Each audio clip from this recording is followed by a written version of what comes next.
Hello, this is Jordan, and this is your Precious Metals video update. This video is being recorded on late Wednesday evening, November 11th, 2020. If you're watching this, it's probably November 12th, 2020. And in this video, I am going to discuss gold and junior gold stocks, and they're approaching a buy opportunity. So this is something that I haven't been talking about for the last couple months because I did a video. I've done several videos since the beginning of August. In that video at the beginning of August, I discussed how the sector would cool off. It was likely to correct for a while. And we're now 3+, maybe almost 3.5 months into the correction. And it's possible it could continue for another month or two, but in terms of the price damage, I'm going to show you on the next chart for the miners why I think we're potentially, maybe likely hitting a buy opportunity pretty soon. Now, starting it off, we're looking at gold and silver. We have two slides of that. In this slide, you have the daily candle charts, and you can see that gold it's probing along key support around 1850. And if it were to break that, I mean, it has a confluence of really strong support in the high 1700s. You can see the 200-day moving average. I mean, that is probably going to hit 1800. It's sloping up, so it could hit 1800 in the next couple weeks.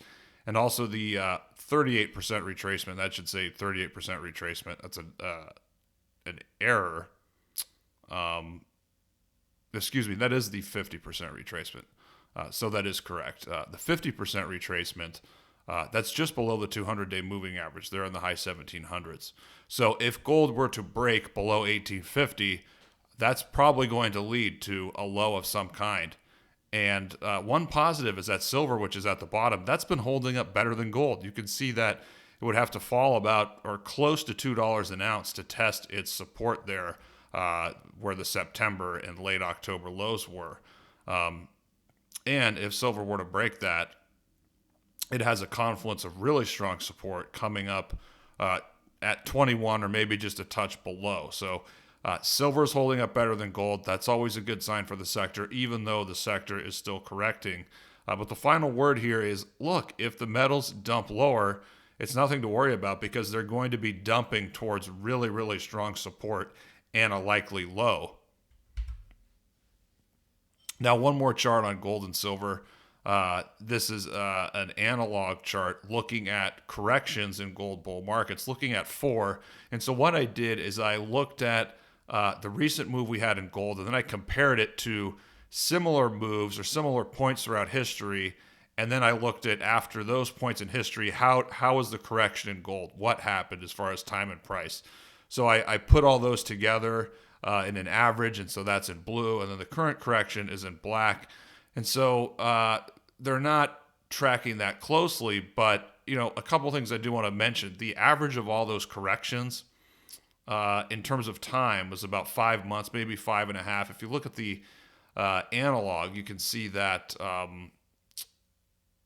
potentially in terms of time, you have a low in mid-December or maybe even mid-January, if you want to call it that. Now, this correction has been different because in the past, those corrections, gold made its price low really quickly, as you can see, and then it rebounded, then consolidated for a little while before pushing higher again in an impulsive manner. So this correction in gold has been different, but it's always important to keep an eye on history. And so the takeaway here is, if we know that the average typically has been around 5 months, perhaps that can tell us as to when we can expect this correction in gold to end. Maybe it'll be 4 months, maybe it'll be 6 months. We have to keep an eye on the price action, because if we do see gold break lower here, then over the next weeks or over the next month, perhaps it could make a low in price, and that could potentially be the end of the correction. So something to keep in mind. Now, okay, let's get to the miners. And so we have the daily candle charts here. We have GDX at the bottom, GDXJ at the top. And, you know, it's kind of a similar situation, although I like the setup here in these charts a little bit more than I do in the metals. And, you know, what we see here is that the miners are coming really close to the low that was hit October 29th. And, you know, that low was, I think, around 51 for GDXJ. And then for GDX, it was basically, I think, 36.01. So 36 and 51 were the lows. But if you go just below those levels, you have a confluence of really strong support. You have Fibonacci support. You have the 200-day moving average. If you look at GDXJ, you know, you have around 49, which is the previous 7-year resistance. So there's a confluence of really strong support just below the lows that were made October 29th. And so, you know, be on the lookout here. Be aware of the potential for a double bottom, and also be aware for the potential for GDX and GDXJ to go a little bit lower. And if they go below those October 29 lows, you want to be a buyer. That's not a breakdown. That's a move that's going to be leading to a bottom. And that's the potential buy opportunity that I'm talking about. So finally, as you guys know, if you watch my videos, I've been posting this chart at the end of all these video updates for the last couple of years. You know, a while back, we were talking about the bullish setup, the big bases, potential for a breakout. So obviously this year, you know, we had the huge breakout moves. And look, the point is when a market breaks out, it obviously is very strong. It can make huge impulsive moves, but it can't go straight up the entire time. So big picture standpoint, you can see we had a really strong move for 4 months, and now that's being corrected and digested before the market makes another leap higher.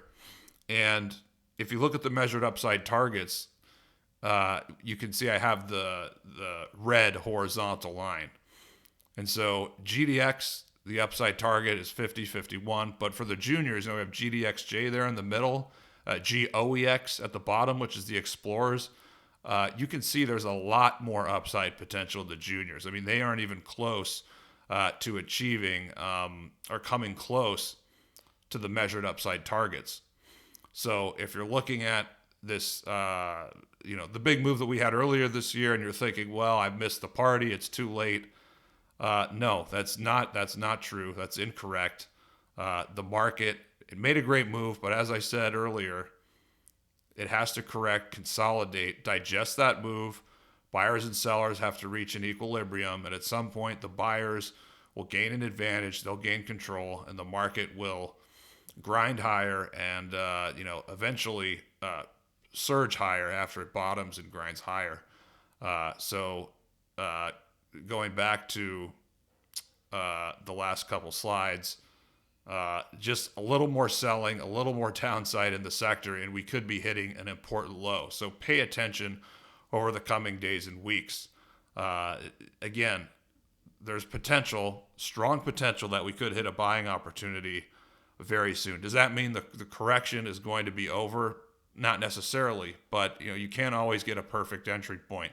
But I think there's a really good chance over the next week or two, maybe over the next month or two, that we are going to see potentially a really good buying opportunity. So stay tuned for that. That's all for this video. If you want to get a look at my offerings, including my top stock pick and a report on that, just look at the description box there, and I have links to all that. So check that out if you already haven't. Thank you so much for listening to this video. I really appreciate it. I hope it was informative for you, and I look forward to doing another video update over the days and weeks to come.